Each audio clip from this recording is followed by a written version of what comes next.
ஓம் அஜானதிமிராந்தஸ்ய ஞானாஞ்சனசலாகயா சத்சுருன்மிலிதம் ஏன தஸ்மை ஸ்ரீகுருவே நமः.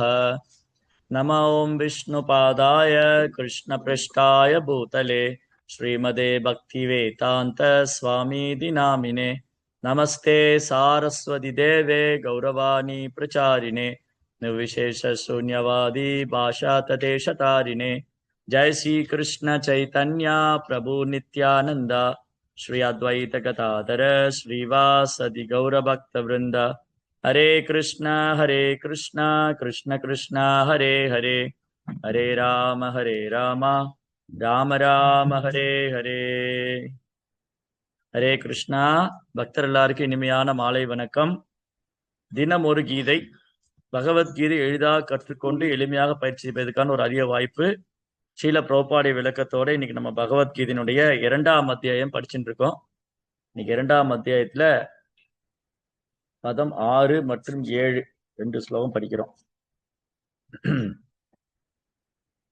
நசைதத் வித்மகதரன்னோ கரியோ யத்வா ஜெயமே யதிவானோ ஜயேயுஹு யான்யேவ ஹத்வா ந ஜீவிதாம்ச ஏவஸ்திதா பிரமுகே தர்தராஷ்டிரஹ. அவர்களை நாம் வெல்வதா, அவர்களால் வெல்லப்படுவதா, எது சிறந்ததென்று நாம் அறியோம். யாரை கொன்றால் நாம் வாழ விரும்ப மாட்டோமோ அந்த திருதராசின் மகன்கள் இப்பொழுது நம் முன்பு போர்க்களத்தில் நிற்கின்றனர். கார்பண்யதோசோ பகதஸ்வபாவஹ விச்சாமித்வாம் தர்மசமூடசேதஹ யஸ்ய ஈஷான்யுஷுதம் ப்ரூஹி தன்மே சிஷ்யஸ்தேகம் சுவாதிமாம் துவாம் பிரபன்னம். இப்போது நான் என் கடமையை பற்றி குழப்பமடைந்து கருமித்தனமான பலவீனத்தினால் என் இயல்புகளை எல்லாம் இழந்துவிட்டேன். இந்நிலையில் எனக்கு நல்லது எது என்று நிச்சயமாக கூறும்படி உங்களை வேண்டிக் கொள்கிறேன். இப்போது உங்களிடம் சரணடைந்த சீடன் நான். அருள் கூர்ந்து எனக்கு அறிவுரை கூறுங்கள். சரி, இப்ப என்ன ஆச்சு? இப்ப மீண்டும் அர்ஜுனன் வாதம் செய்து பார்க்கிறார் கிருஷ்ணர் கிட்ட. முதல் அத்தியாயத்துல ஏறக்குறைய 20 ஸ்லோகத்துக்கு மேல அர்ஜுனன் கிருஷ்ணர்கிட்ட வாதம் செய்தார். 2ஆம் அத்தியாயத்திலும் அந்த வாதம் தொடர்கிறது. அவர் சொல்றாரு, அர்ஜுனன் என்ன சொல்றாரு, நாம அவங்கள வெல்றதா அல்ல அவங்க நம்மள வெல்றதா, இது எது சிறந்ததுன்னு நமக்கு ஒண்ணும் தெரிய மாட்டேங்குது, ஒரே குழப்பமா இருக்கு. யாரை கொன்னா நாம சந்தோஷமா வாழ விரும்ப மாட்டோமோ அந்த திருதராசுடைய பசங்க சண்டை போடுறதுக்காக இந்த குருக்ஷேத்திரத்துக்கு வந்திருக்காங்க, இந்த போர்க்காலத்துல என் கண்ணு முன்னாடி நிக்கிறாங்க அப்படின்னு சொல்லி மீண்டும் தன்னுடைய வருத்தத்தை அர்ஜுனன் பதிவிடுறார். இவங்களோட நான் சண்டை போட தயாரா இல்ல, இவங்களை கொன்னுட்டு நான் சந்தோஷமா இருக்க மாட்டேன், அப்படிதான் எனக்கு தோணுது. ஆனா அவங்க பாருங்க என்னை கொல்ல தயாரா நிக்கிறாங்க, இருந்துட்டு போகட்டும், அதனால வேண்டாம் அப்படின்னு சொல்லிட்டு அந்த குழப்பத்தை மீண்டும் அந்த குழம்பிய நிலையில அர்ஜுனன் என்ன பண்றது தெரியாம உட்கார்ந்துருக்க. இப்போ அர்ஜுனன் ஒரு முடிவு எடுக்கிறார். என்ன முடிவு எடுக்கிறார்? சரி, நான் எவ்வளோ கிருஷ்ணர்கிட்ட வாதம் பண்ணி பார்த்துட்டேன். என்னுடைய நாலேஜ்ல வச்சு நான் படிச்சது, கேட்டது, அனுபவத்துல பார்த்தது, சீடப்பரம்பிலிருந்து கேட்டது, இது எல்லாத்தையும் வச்சுக்கிட்டு அர்ஜுனன் வாதம் பண்ணார். தன்னுடைய அறிவு, சீடப்பரம்பிலிருந்து கற்றுக்கொண்டது, தான் கேட்டது எல்லாத்தையும் வச்சு அர்ஜுனன் வாதம் செஞ்சார். அப்படி வாதம் செய்தாலும் அர்ஜுனால ஒரு முடிவுக்கு வர முடியல. ரொம்ப லைட் கொடுங்க, இந்த லைட். அப்படி வாதம் செஞ்சாலும் அர்ஜுனால என்ன பண்ண முடியல, ஒரு முடிவுக்கு வர முடியல, இந்த குழப்பம் தீரல. அப்போ அர்ஜுன் ஒரு முடிவு எடுக்கிறார். சரி, இப்பதான் என் முன்னாடி பகவான் இருக்காரு, ஏன் நான் அவரை சரணடைய கூடாது அப்படின்னு சொல்லி அர்ஜுன் என்ன பண்றார், கிருஷ்ணரை சரணடைகின்றார். கிருஷ்ணரை தன் குருவாக ஏற்றுக்கொள். கார்பண்ய தோசோ பிரகதஸ்வபாவக விச்சாமித்தாம் தர்ம சமூட சேதாக யஷ்யாம் நிஷிதம் ப்ரூஹி தன்மே சிஷ்யஸ்தேகம் சுவாதிமாம் துவாம் பிரபன்னம்.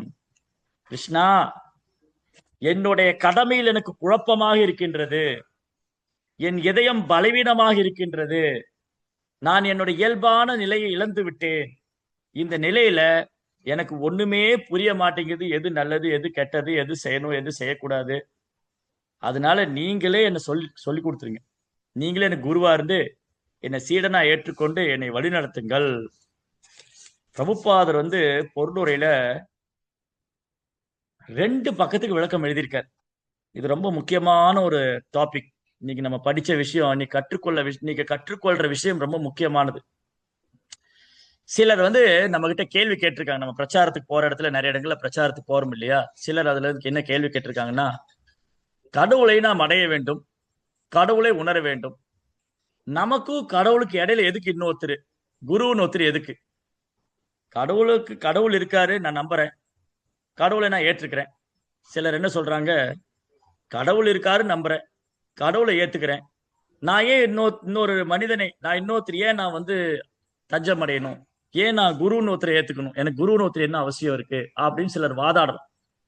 சிலர் என்ன மாதிரி வாதாடுறாங்க, கடவுள் இருக்காரு ஒத்துக்கிறேங்க, கடவுளுக்கு எனக்கும் நடுவுல இன்னொரு ஆள் எதுக்கு அப்படின்னு வாதாடக்கூடியவங்க இருக்காங்க.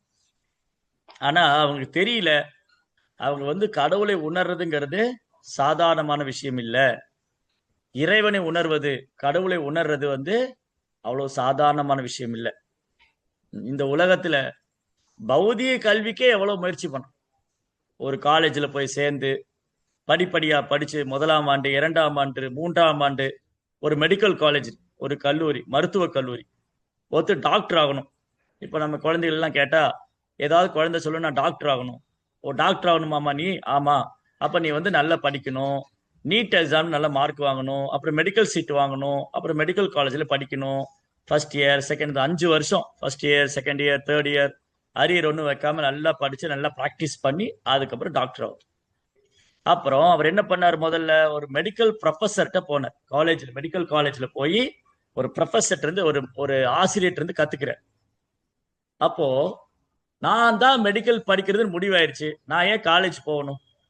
நான் ஏதாவது பழைய பேப்பர் மார்க்கெட்ல போய் மெடிக்கல் சம்பந்தமான புக்கெல்லாம் வாங்கிக்கிறேன். பழைய பேப்பர் மார்க்கெட்ல போய் மெடிக்கல் சம்பந்தமான புக்கெல்லாம் வாங்கிட்டு நான் வீட்டிலே உட்காந்து படிச்சு டாக்டர் ஆகிக்கிறேன் அப்படின்னா யாரா வைத்தியம் பார்க்க வருவாங்களா? நம்மளை பைத்தியம்னு சொல்லுவாங்க.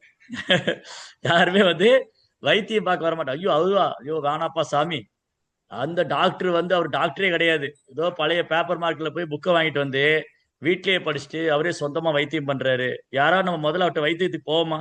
அந்த மாதிரி மெடிக்கல் காலேஜ்ல போய் பிராக்டிஸ் பண்ணாம, டாக்டர் சர்டிபிகேட் இல்லாம ஒருத்தர் மருத்துவம் சொல்றாருன்னு நம்ம போவோமா? போய் தைரியமா மருந்து சாப்பிடுமா வாங்கி? நெருங்கிட்டே போக மாட்டோம். அதே மாதிரிதான் எப்படி ஒரு பௌதிக கல்விக்கு வந்து ஒரு மெடிக்கல் காலேஜ் இருக்கு, அங்க ப்ரொஃபசர் இருக்காரு, அங்க எக்ஸாம் இருக்கு, எல்லாம் பண்ணி ஒரு டாக்டரா வெளியில வர்றாரு. அதே மாதிரிதான் நம்ம ஆன்மீக பாதையில ஒரு பௌதிக கல்விக்கே இவ்வளவு பரீட்சைகள்லாம் இருக்கும்போது, இவ்வளவு ப்ராசஸ், இவ்வளவு வழிமுறைகள்லாம் இருக்கும்போது, அந்த கல்விக்கே ஒரு டீச்சர் அவசியமா இருக்கும்போது, ஆன்மீக கல்வி இன்னும் சூட்சமானது. உடல்னா என்ன, ஆத்மானா என்ன, கடவுள்னா யாரு, இதை உணர்றது ரொம்ப சூட்சமானது. அப்ப அதுக்கு குரு ஒருத்தர் அவசியம். அதனால பிரபுபாதர் வந்து தன் உபன்யாசங்கள்ல நிறைய இடங்கள்ல இந்த ஸ்லோகம் கோட் பண்ணுவார். உபன்யாசங்கள்ல, அவருடைய புஸ்தகங்கள்ல, தத்விஞானாத்ம ச குருவேவ அபிகச்சேத் சமித் பிராத்தியம் ஸ்ரோத்ரியம் பிரம்மனிஷ்டம். தத் விஞ்ஞானம், இறைவனை பற்றி விஞ்ஞானத்தை அறிந்து கொள்ள வேண்டுமா? கிருஷ்ணரை பற்றி விஞ்ஞானத்தை நீ அறிந்து கொள்ள வேண்டுமா? ஆமாம். அப்ப என்ன பண்ணணும்? ச குரு ஏவ அபிகச்சேத், ஒரு ஆன்மீக குருவை கட்டாயம் அவசியம் அணுக வேண்டும். ஆன்மீக குரு ஒருவரை கட்டாயம் அவசியம் அணுக வேண்டும். அவர்கிட்ட வந்து கேள்வி கேட்கணும். ஆன்மீக குருவை அணுகி கேள்வி கேட்கணும். இப்ப அர்ஜுனன் கேட்கிற மாதிரி, எது தர்மம், எது சரி, எது தப்பு, ஆத்மான் என்ன, உடல்னா என்ன, பிரம்மம் என்பது என்ன, இந்த பற்றி கேள்விகளை கேட்கணும். அப்போ ஒரு ஆன்மீக குரு அணுகுவது அவசியம். யஷ தேவே பராபக்தி யதா தேவே ததா குரு தசைவை பிரகாசந்தே கதிதார்த்தி பிரகாசந்தே மகாத்மனக. யார் ஒருத்தர் ஆன்மீக குருவை தேர்ந்தெடுத்து குருவை சரணடைஞ்சிருக்காரோ அந்த அந்த அந்த அந்த சீடனுக்கு வேதத்தின் ரகசியம் எல்லாம் தானாக வெளிப்படுத்தப்படும். ஒரு ஆன்மீக குருவை சரணடைஞ்ச சீடனுக்கு வேதத்தின் ரகசியம் எல்லாம் தானா வெளிப்படுத்தப்படும். அப்போ ஒருத்தர் குரு எப்ப அவசியம்? அர்ஜுனனுக்கு எப்ப குரு அவசியம் இருந்தது? ஏன் அர்ஜுனன் கிருஷ்ணரை தேர்ந்தெடுத்தார்? ஏன்னா அவருக்கு அறியாமை, இது தர்மமா அதர்மமா கேள்வி வந்துருச்சு. இப்ப சந்தேகம் வந்தாச்சு, கேள்வி வந்தாச்சு. நான் செய்யறது தர்மமா அதர்மமா, சரியா தப்பா, செய்யலாமா வேண்டாமா, நன்மையா தீமையா, நல்லதா கெட்டதா, இதை நான் தீர்மானிக்க வேண்டுமானால் இதில் கை தேர்ந்த ஒரு நபரை நான் அணுக வேண்டும். அப்ப குரு ஒருத்தருக்கு எப்ப அவசியம்? அறியாமையிலிருந்து நாம் விடுபடுறதுக்கு குரு அவசியம். நம்ம எப்ப குரு ஒருத்தருக்கு எப்ப அவசியமா இருக்கு? வாழ்க்கையில குழப்பத்துல, நமக்கு வாழ்க்கையில குழப்பத்தில் இருக்கும் போதும், அறியாமல் இருக்கும் போதும், ஒரு தெளிவான பாதையை நோக்கி நாம் முன்னேறுவதற்கு நமக்கு குரு அவசியம். அந்த குருவுடைய தகுதி என்னங்கிறது அடுத்த கேள்வி. அத்தகைய குரு ஆனவர் அங்கீகரிக்கப்பட்ட அதிகாரப்பூர்வமான ஆச்சாரிய சம்பிரதாயத்திலிருந்து வரக்கூடியவர். ஆன்மீக குருவானவர் திடீர்னு நேற்று பெஞ்ச மலையில முளைச்ச காளான் செடி மாதிரி இருக்கக்கூடாது. திடீர்னு புதுசு புதுசா குரு எல்லாம் வருவாங்க. அந்த குரு, இந்த குரு, அந்த சாமிஜி, இந்த சாமிஜி, அந்த ஆசிரமம், இந்த ஆசிரமம், சோமனி நிறைய இருக்கு. ஆனா நம்ம எதை தேர்ந்தெடுக்கணும்? இப்போ ஒரு மெடிக்கல் காலேஜ், அந்த மெடிக்கல் காலேஜில் என்ன பண்றாங்க? எந்த மெடிக்கல் காலேஜ் நல்ல பாடம் சொல்லி தருவாங்க, எங்க படிச்சா நல்ல டாக்டரா வரலாம் அப்படின்னு தேர்ந்தெடுக்கிறேன். சும்மா ஏதோ மெடிக்கல் காலேஜ் எங்கேயோ போய் சேர்ந்துறது இல்லை. அதே மாதிரிதான் ஆன்மீக பாதையில யாரை வேணாலும் குருவா எடுத்துக்கலாமா? யார்கிட்ட வேணாலும் குரு சீடனா போயிடலாமா? நோ. அங்கீகரிக்கப்பட்ட அதிகாரப்பூர்வமான ஆச்சாரிய சம்பிரதாயத்துல வரக்கூடிய ஒரு தூய பக்தரை குருவாக ஏற்றுக்கொள்ள வேண்டும். அதான் கிருஷ்ணர் பகவத்கீதை சொல்றார், தத்துவதர்ஷி. தத்துவதர்ஷி என்றால் உண்மையை உள்ளதாறு அறிந்தவர். அப்ப குருவுடைய தகுதி என்ன? ஒரு குருவுடைய தகுதி என்னன்னா, அவர் அங்கீகரிக்கப்பட்ட அதிகாரப்பூர்வமான ஆச்சாரிய சம்பிரதாயத்தில் வரக்கூடியவரா இருக்கணும், சாஸ்திர விதிகளை பின்பற்றக்கூடியவரா இருக்கணும், பகவானுடைய பக்தனா இருக்கணும். இதுதான் குருவுடைய தகுதி. அப்ப சீடனுடைய தகுதி என்ன? பிரணிபாதேன பரிப்பிரஷ்னேன சேவையா. ஒரு உண்மையான ஆன்மீக குருவை தேர்ந்தெடுத்து பணிவாக சேவை செய்து அடக்கமாக கேள்வி கேட்க வேண்டும். அப்போ இறை விஞ்ஞானம் நமக்கு கற்பிக்கப்படும். கிருஷ்ணரை பற்றிய தத்துவத்தை நாம் புரிந்து கொள்ள வேண்டுமானால் ஒரு உண்மையான ஆன்மீக குருவை அணுகி பணிவாக சேவை செய்து அடக்கமாக கேள்வி கேட்கும். இது சீடனுடைய தகுதி. சீடர் பணிவு, சேவை, அடக்கம். குரு அங்கீகரிக்கப்பட்ட அதிகாரப்பூர்வமான ஆச்சாரிய சம்பிரதாயம், பகவானுடைய பக்தர், சாஸ்திரத்தை பின்பற்றுது. இதுதான் பர்ஃபெக்ட் காம்பினேஷன். சரியான பொருத்தம் என்ன? குரு சீடனுக்கு ஒரு சரியான பொருத்தம் என்னன்னா, குரு சீடனுக்கு சரியான பொருத்தம் பரிஷித் மகாராஜ், சுகதேவ் கோஸ்வாமி. சுகதேவ் கோஸ்வாமி அங்கீகரிக்கப்பட்ட அதிகாரப்பூர்வமான ஆச்சாரிய சம்பிரதாயத்தில் வர சாஸ்திர விதிகளை பின்பற்றக்கூடியவரா இருக்கார், பரம்பரையை பின்பற்றக்கூடியவரா இருக்கார், பகவானுடைய பக்தரா இருக்கார். பரிஷத்தோட குவாலிபிகேஷன் என்ன? பணிவா அடக்கமா சேவை செய்து கேள்வி கேட்டார். இதுதான் பர்ஃபெக்ட் காம்பினேஷன், சரியான பொருத்தம், குரு சீடனுக்கான சரியான பொருத்தம். அதனால வாழ்க்கையில குரு அவசியம். குருவுடைய கருணை இல்லாம இறைவனுடைய கருணை, குரு அருள் இல்லைன்னா இறை அருள் இல்லை. ஸோ கிருஷ்ணருடைய அருள் நமக்கு வேணும்னா குருவுடைய கருணை வேணும். அதனாலதான் நம்ம காலையில் தினமும் பாடுறோம் மங்களார்த்தியில, யஷ்யா பிரசாதா பகவத் பிரசாதோ யஷ்யா பிரசாதா நகதி குதோபி ஸ்தாயான் ஸ்துவாம் தாசே யச திரை சந்தியம் வந்தே குரு ஸ்ரீ சரணாரவிந்தம். யாருடைய கருணை இல்லைன்னா பகவானுடைய கருணை இல்லையோ, யாருடைய கருணை இருந்தாதான் பகவானுடைய கருணையோ, அந்த ஆன்மீக குருவை நான் தினமும் 3 முறை வணங்குகிறேன் அப்படின்னு சொல்லி பிரார்த்தனை பண்றேன். அப்ப இன்னைக்கு பாடம் என்னது? இன்றைய வகுப்புல அர்ஜுனனுக்கு எப்ப குரு தேவைப்பட்டார்? ஏன் அர்ஜுனன் கிருஷ்ணரை தன் குருவா எடுத்துட்டார்? அர்ஜுனனுக்கு எப்ப குரு தேவைப்பட்டார்? ஏன் அர்ஜுனன் கிருஷ்ணரை குருவா எடுத்துட்டார்? அர்ஜுனனுக்கு எப்ப குரு தேவைப்பட்டார்? ஃபர்ஸ்ட் கொஸ்டின், அர்ஜுனனுக்கு எப்ப குரு தேவைப்பட்டார்? அவர் ஒரு குழப்பத்துல இருந்தார், அவரால் ஒரு முடிவுக்கு வர முடியல, இது சரியா தப்பா. அதே சுச்சுவேஷன் தான் நம்ம இருக்கோம். நம்ம எல்லாருக்கும் இந்த ஜட உலகத்துல, இந்த பௌதிக வாழ்க்கையில் இருக்கிற எல்லா கட்டுண்ட ஆத்மாக்கள், பந்தப்பட்ட ஆத்மாக்கள், அறியாமல் இருக்கிறவங்க என்னன்னா, இந்த உலகத்துல இந்த மனித வாழ்க்கையின் நோக்கம் என்ன, இந்த மனித வாழ்க்கையின் குறிக்கோள் என்ன, என்னுடைய தர்மம் என்ன, நான் செய்வது சரியா தப்பா, நான் எதை செய்யணும் எதை செய்யக்கூடாது அப்படின்னு ஒரே குழப்பத்துல நம்ம இருக்கோம். அப்போ நமக்கு பகவத்கீதை கொடுப்பதற்காக, நமக்கு பகவத்கீதை கற்பிக்கிறதுக்காக அர்ஜுனன் அறியாமல் புகுத்தப்பட்டார். அப்ப அர்ஜுனன் நம்மை பிரதிநிதிக்கிறார். நம்மை பிரதிநிதிக்கிற மாதிரி ஒரு அறியாமையில பகவான் அர்ஜுனன் வச்சிட்டார். அர்ஜுனன் ஒரு தூய பக்தர், கிருஷ்ணருடைய நெருக்கமான பக்தர்கள் ஒருவர். பகவான் எப்பெல்லாம் இந்த பூமியில வர்றாரோ அப்ப அர்ஜுனன் கூட வர்றார். அப்ப அர்ஜுனன் அறியாமையில் புகுத்தப்பட்டார். அப்ப எப்போ அறியாமல் இருக்கிறோமோ அப்ப நம் குரு அவசியம். அறியாமல் இருக்கிறவங்க, வாழ்க்கையின் குறிக்கோள் அறியாதவங்க, எது சரி எது தப்புன்னு முடிவெடுக்க முடியாதவங்களுக்கு குரு அவசியம். அப்ப இந்த கலியுகத்துல ஆல்மோஸ்ட் எல்லாருக்கும் குரு அவசியம். குரு இல்லாம இறைவனுடைய தத்துவத்தை நாம் புரிந்து கொள்ள முடியாது. சரி, எப்ப குரு அவசியம்? ஏன் கிருஷ்ணரை குருவா ஏத்துண்டார்? ஏன்னா கிருஷ்ணரை விட உயர்ந்த அதிகாரி கிடையாது. கிருஷ்ணம் வந்தே ஜெகத்குரு வசுதேவ சுதம் தேவம் கம்சச்சானூரமர்தனம் தேவகி பரமானந்தம் கிருஷ்ணம் வந்தே ஜெகத்குரு. அவர் தான் ஜெகத்குரு, இந்த உலகத்துக்கே குரு அவர். அவர் தான் அனைத்தும் அறிந்தவர். அனைத்து வேத சாஸ்திரமும் அவற்றிருந்தே தோன்றுகிறது. பிரம்மா சிவன் போன்ற மாபெரும் தேவர்களும் அவர் வழிபடுறாங்க. அதனால கிருஷ்ணர் வந்து ஜெகத்குரு. அர்ஜுனன் முன்னாடி கிருஷ்ணர் இருக்காரு, அதனால அர்ஜுனன் கிருஷ்ணரையே தன் குருவா ஏத்துன்றார். அப்ப முதல் அத்தியாயத்துல அர்ஜுனனும் கிருஷ்ணரும் நண்பர்களா பேசிட்டு இருந்தாங்க.